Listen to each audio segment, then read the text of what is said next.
Let's be honest for a second. When was the last time you felt genuinely, completely calm? Not the kind of calm that comes from collapsing onto your couch after a brutal day. The real thing. That settled, clear-headed, in-control feeling where you're actually choosing how you show up instead of just reacting to whatever's happening around you. For most Americans, that state feels rare. According to the American Psychological Association's latest data, about 75% of U.S. adults report experiencing significant stress, and 43% said in 2024 that they felt more anxious than the year before. 83% of workers say they experience job-related stress. These aren't just numbers. This is the background noise that most of us are operating in every single day. And what's wild is that the vast majority of people have no real tools for dealing with it in the moment. They've been told to try meditation, to practice gratitude, to exercise more, all of which is genuinely useful. But those strategies require you to carve out time and step away from life. What about when stress hits you in the middle of a conversation, a presentation, a conflict? What do you actually do right then? That's what today is about. We're going to talk about what stress actually is at the biological level, why it exists, what it's good for, what it's genuinely terrible for when it runs too long, and, most importantly, how to modulate it in real time, in the medium term, and over a lifetime. These are tools built on physiology, hardwiring, stuff you were born with, and that requires zero equipment to access. So first things first, what is stress? There's this narrative that stress is basically a broken evolutionary relic, this ancient alarm system designed for escaping predators that just never got turned off and now fires constantly in response to emails and traffic jams. And while that's partially true in spirit, it wildly undersells the system.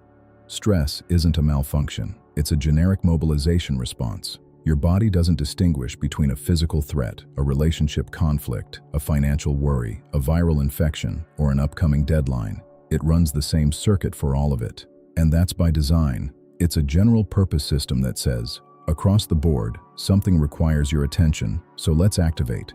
Here's how it works physically. You have a chain of neurons running down the center of your body from roughly your neck to your navel, the sympathetic chain. When something stressful enters your awareness, those neurons fire in rapid sequence, like dominoes.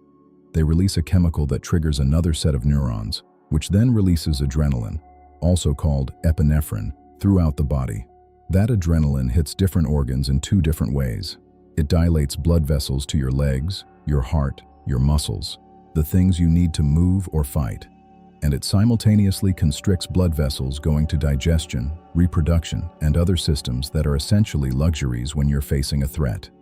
Your heart speeds up. Your throat goes dry because salivation is on the shutdown list. Your pupils dilate. Your whole system pivots toward action. And here's the thing that doesn't get said enough. In the short term, that response is genuinely beneficial. It sharpens your focus. It narrows your attention toward what matters. It activates your immune system. Specifically, adrenaline triggers the release of immune cells from organs like the spleen, priming your body to fight off infection. Stress in the short term is literally good for you. It's not something to eliminate. It's a tool. The best procrastinators in the world understand this intuitively. The approaching deadline, the pressure of consequences. That is a real, biological, cognitive enhancer. It's the most powerful nootropic that exists, and it doesn't cost anything. The problem is not stress. The problem is stress that never turns off. Long-term elevated stress, the kind that disrupts sleep, stays with you for weeks and months, does real physiological damage. It contributes to hypertension, heart disease, immune suppression, cognitive decline, and a degraded hippocampus, which is the part of your brain responsible for memory formation. When adrenaline is chronically elevated, those blood vessel constriction effects stop being temporary adaptations and start being structural problems. Heart disease is the leading cause of death in the United States, and chronic stress is one of its most documented contributors. So the goal isn't to eliminate stress, it's to be able to use it when you need it and shut it down when you don't. Now let's talk about the fastest tool available for shutting it down in real time. It's called the physiological sigh, and your body already does this automatically. You just haven't been doing it consciously. Every few minutes, without realizing it, you take a double inhale followed by a long exhale. It happens when you're drowsy, when you've been crying, when you're in a stuffy room. Your body uses it to reinflate tiny air sacs in the lungs that collapse during shallow breathing. And when those sacs are collapsed, carbon dioxide builds up in your bloodstream, which is part of why stress makes you feel so agitated and jittery. Here's the mechanism. When you inhale, your diaphragm moves down, your lungs expand, and your heart physically gets slightly larger. Blood moves a little more slowly through that expanded volume. A cluster of neurons in your heart, the sinoatrial node, detects that slowing and sends a signal to the brain, which then speeds the heart up. So, longer, more vigorous inhales speed your heart rate up. But when you exhale, the diaphragm moves back up, the heart compresses slightly, blood moves faster, and the brain responds by slowing the heart down. This means longer, more vigorous exhales slow your heart rate down. That's it. That's the lever. You control your heart rate through your breath, directly, in real time, without any practice or equipment. The physiological sigh takes advantage of this in a specific way. You do a double inhale, one big breath in through the nose, then a second shorter one squeaking in on top of it, followed by a long, slow exhale through the mouth. That double inhale reinflates those collapsed air sacs and loads the exhale with as much carbon dioxide as possible. The long exhale offloads it. Carbon dioxide drops. Heart rate slows. The calming arm of your nervous system, the parasympathetic system, activates. You feel it within seconds. 1 to 3 of these, and the edge of the stress response genuinely softens. Your heart rate won't drop instantly, and you don't want it to. A sudden drop is actually a sign of something going wrong. That vasovagal response where people faint from seeing something distressing. Give it 20 to 30 seconds. But it works. It's the fastest physiologically grounded intervention for stress that exists, and you can do it anywhere, in line, on a Zoom call, right before a hard conversation. Now let's talk about medium-term stress, the kind where the month has just been hard. You're near your limit, and suddenly small things that normally wouldn't bother you feel enormous. That's not weakness, that's your stress threshold being reached, and the way to raise that threshold is a little counterintuitive.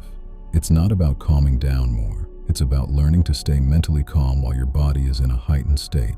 Here's a practical way to do this. Get your heart rate up deliberately, through sprinting, cycling hard, a cold shower, and in that elevated physical state, practice relaxing your mind.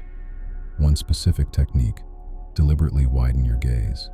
When we're stressed, our pupils dilate and we enter a kind of tunnel vision. The visual field narrows, which actually feeds the stress circuit in the brainstem.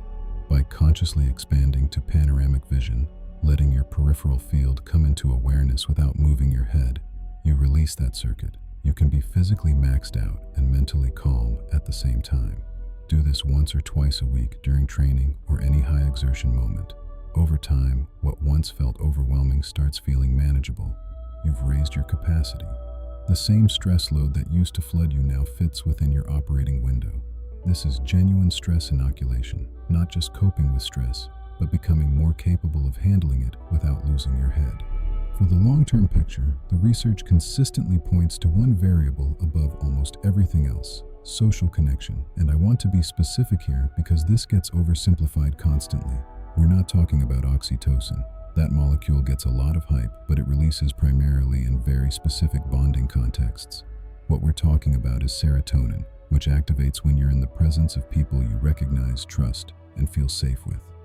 Serotonin at healthy levels produces a sense of sufficiency, enoughness, that directly counteracts the threat scanning, scarcity signaling nature of the stress response.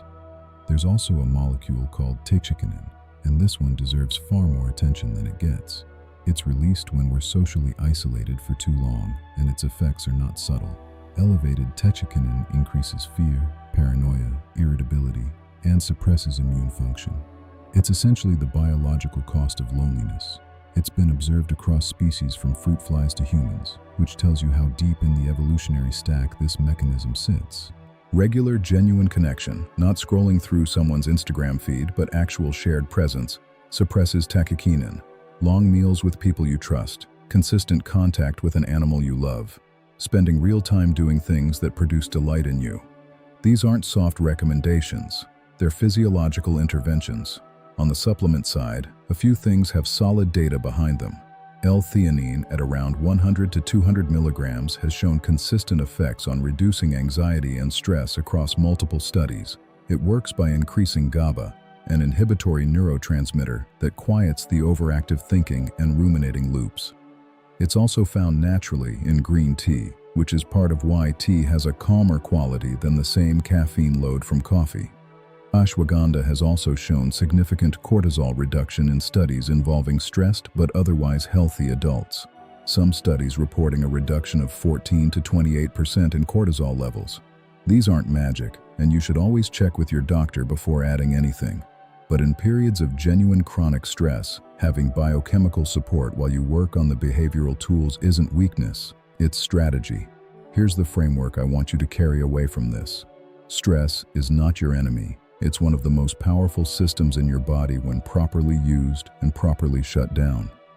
The emotional valence we assign to any experience, whether we call it stressful or exciting, overwhelming or challenging, is largely a function of whether our internal state matches the demands we're facing. That's it. When you're alert and you need to be alert, that's not a problem. When you're activated and you need to fall asleep, that's a mismatch. And that mismatch is what we experience as negative emotion, which means your power isn't in eliminating the stress response. It's in learning to navigate the system intelligently. Real-time tool, physiological sigh, 1 to 3 times. Exhale long and slow. Medium-term tool, train your mind to stay calm while your body is activated. Use panoramic vision during high-output physical effort. Long-term tool, protect your social connections like the biological infrastructure they are, and do not let isolation compound. Here's my challenge for you right now. Try the physiological sigh right now, before this video ends. Double inhale through the nose, long exhale through the mouth. Do it once, then come back to the comments and tell me, did you feel anything shift, even slightly? Because understanding this intellectually is one thing, but actually experiencing the mechanism in your own body, that's where it becomes real. Growth is not accidental, it's intentional. If you're ready to build a better version of yourself, welcome. Stay tuned.